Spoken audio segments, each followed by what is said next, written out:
It's been less than 100 years since the United States Senate ratified the 19th Amendment, giving women the right to vote. The date was June 4th, 1919. But there was another notable occurrence that happened that same afternoon that drew almost no attention. Less than 1,000 miles away, a seemingly unremarkable baby girl was also making her way into the world.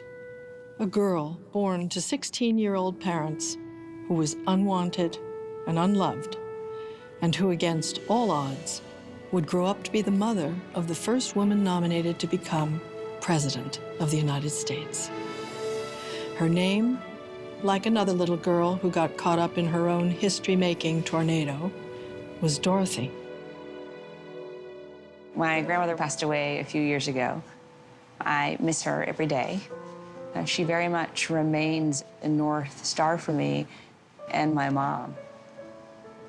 My grandmother was born to teenage parents who weren't married. Her first memory is when she was about 3.5, and her parents told her they would be back, but they didn't know when they would be back. So they gave her a key to the apartment, and they told her that if she needed anything, to go to the local fire station and ask the firemen for help. She thinks they were gone for about 2 weeks. That was pretty typical of her life until she was 8, when her parents really just abrogated any responsibility and said, we can't do this anymore. And they put her on a train from Chicago to Los Angeles. She was on the train by herself with her 2-year-old sister. And she gets to Southern California. I lived with my grandparents who were practically Victorian. And it was rather difficult. For instance, physical punishment that was unduly harsh. And that's when I decided if I had kids, I'd treat them differently. Right before her 14th birthday, they say to her that she's now become an adult. She has to start supporting herself. So she leaves their home. She finds a job as a live-in babysitter and maid. I think sort of compensating for that lack in my own life made me try to be a better parent.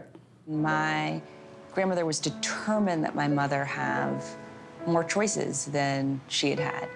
She created a home for my mother, grandfather, and uncles full of love, support, nurture. And she had no model of that, but she imagined it, she created it. I also believe in making sure that they live up to their responsibilities, and also that they had compassion and empathy toward other people. My grandmother was always trying to convey the sense that, and that they should only be limited by their imaginations. My mom, at least for a period of time, wanted to be an astronaut. So she wrote NASA, but NASA told her she couldn't be an astronaut because she was a girl. It just didn't make any sense to me that you could only do certain things because you were born a boy or a girl. My grandmother's kind of response was, well, you just have to work that much harder to make it possible. She felt her responsibility was to provide that place of love, support, and security, and then it was kind of my mom's responsibility to expand the circle of blessings and to push the limits of what was possible. I think that explains my mother's call to service. Over the 25 years that she has been in public life, Hillary has done so much for women and their families in the United States and certainly around the world. And I'm sure much of it is not really known, but the people whom she has helped or the people she has lifted up and given voice to, they know very well what she has done for them. Hillary became, over the years, a real champion for the women in Northern Ireland. She validated their work when they were not really taken seriously. She reached out to the women, which wasn't something we were accustomed to seeing. She talked about human rights and justice and the really important role that women make to peace building. It really was setting the floor on which the rest of us could start to walk and feel big about ourselves. Hillary visited a center in northern Thailand, and she went there one day and met some girls, adolescents, who in the process of their being sold into prostitution, they had been infected with HIV/AIDS. And it was just another incentive to work that much harder. And she became a driver for us to finally have a law that would combat human trafficking.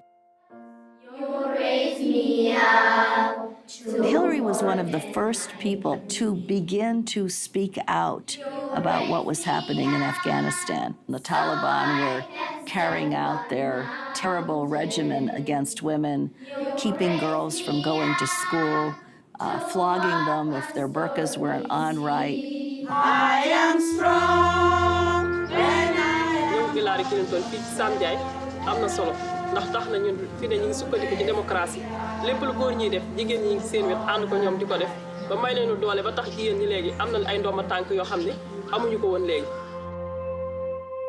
While we're all busy judging Hillary, her hairstyle, her wardrobe, whether she looks tired, if she's talking too loud, she's just quietly gone about the business of helping women all over the world. Unheralded, uncelebrated, careful, constant work on behalf of women and girls that she's always conducted as First Lady, a Senator, and a Secretary of State. In the end, Hillary did not realize her dream of becoming an astronaut, but she did soar to a place no American woman has gone before, shattering a glass ceiling that has been impenetrable for almost 250 years. But she'd be the first to tell you she did not do this alone.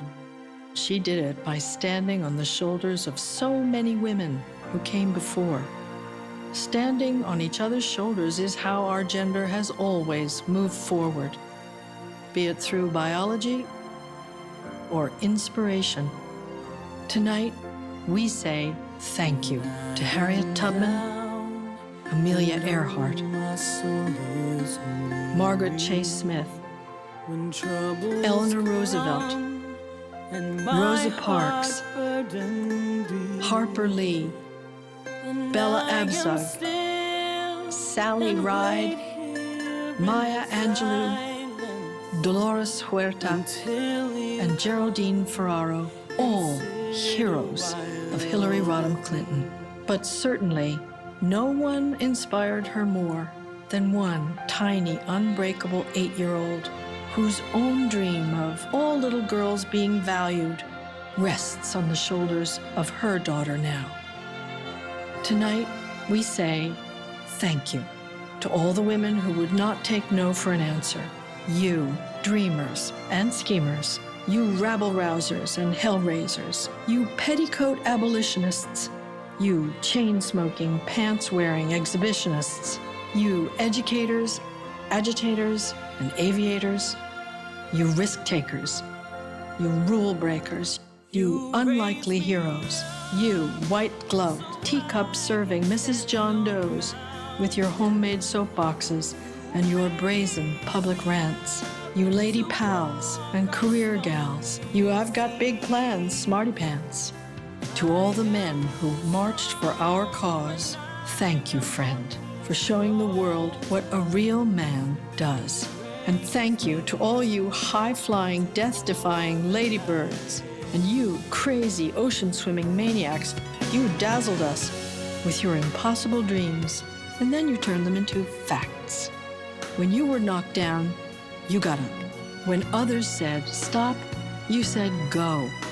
When they said quit, you said no. Thank you for your breathtaking patience. And you ain't seen nothing yet audacity. Thank you for showing us how good courage can look, carrying a purse and wearing a pillbox hat. Thank you for teaching us, from Annabelle Whitford to Layla Ali, that little girls can also float like a butterfly and sting like a bee. Thank you to all the mothers for endowing us with such glorious new recruits to fight the battle that is not over yet. And speaking of multiplying, thank you for giving birth to the entire human race. The journey of women, like America's journey, is always evolving toward equality and social justice. Our trajectory, like that of another indomitable female, has always been up.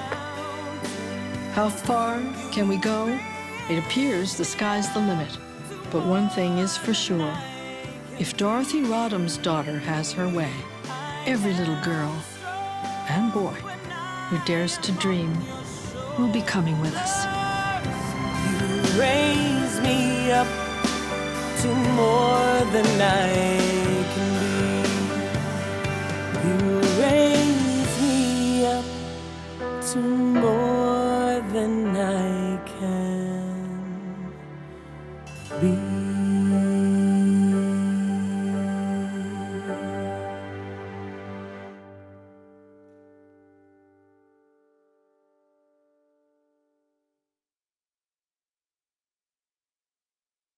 You raise me